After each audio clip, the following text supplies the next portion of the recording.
Après la mort de son célèbre mari, le 3 octobre 2021, Dominique Tapie a décidé d'écrire un ouvrage sur lui. Il s'intitule Bernard, la fureur de vivre et paraîtra le 22 mars prochain aux éditions de l'Observatoire. Quand Bernard est mort, j'ai été emporté par une véritable tornade. J'avançais comme dans un cauchemar. Jean-Louis Borloo, qui était un grand ami de mon mari, m'a soufflé cette idée. Parce que ce serait une bonne thérapie, m'a-t-il dit, ce qui s'est avéré. Il pensait aussi que notre histoire d'amour intéresserait sûrement les gens. Et puis c'était le moyen pour moi de rétablir certaines vérités, explique-t-elle dans le nouveau numéro de Paris Match, dans les kiosques ce jeudi 16 mars et pour lequel elle apparaît en couverture. Cet entretien était notamment l'occasion pour la veuve de l'ex-président de l'Olympique de Marseille d'en dire davantage sur la personnalité de l'homme avec qui elle partageait sa vie.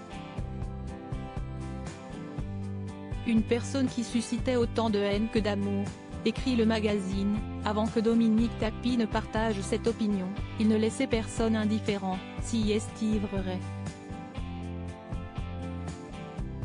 On l'aimait ou on le détestait.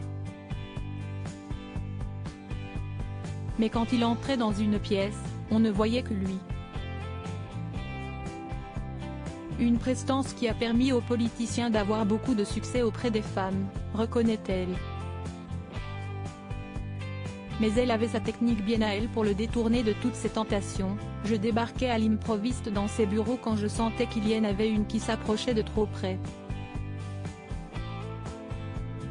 Du piquant dans notre couple. Dominique Tapie précise également qu'il était, autant l'un que l'autre, très jaloux et exclusif.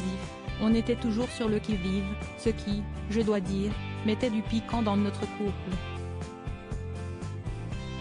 Elle s'est notamment souvenue de ce jour où Bernard Tapie lui a fait une crise de jalousie, sous morphine et à 2 h du matin, il a quand même réussi à faire une scène au médecin. « Qu'est-ce ce que tu fous là toi? J'ai bien vu que tu tournais autour de ma femme. » Pour rappel, ils ont eu 2 enfants ensemble, Laurent, né le 7 octobre 1974, et Sophie, née le 20 février 1988. Ils s'étaient dit oui le 23 mai 1987, au cours d'un somptueux mariage organisé à Corfou, en Grèce.